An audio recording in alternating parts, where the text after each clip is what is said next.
Son obsession à vouloir sans arrêt créer des galactiques va amener Pérez à sa perte, comme il a échoué dans les années 2000 en accumulant des stars. Mbappé est le joueur de trop dans cet effectif. L'an passé, tu avais Bellingham, Vinicius, mais tu avais une équipe. Aujourd'hui, avec Mbappé, tu as une somme d'individualité, des joueurs avec beaucoup d'ego et des joueurs qui ne jouent pas ensemble.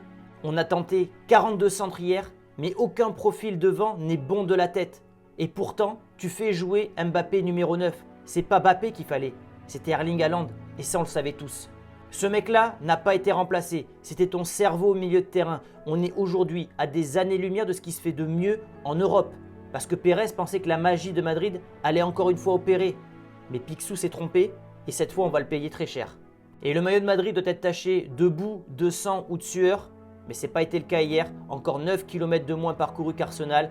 Ils ont fait plein de stories pour au final que dalle. La remontada, on va le faire, soyez avec nous. Rien, ils nous ont menti, on n'a pas vu une équipe hier, on a vu des joueurs blasés qui ne savent tout simplement pas jouer ensemble.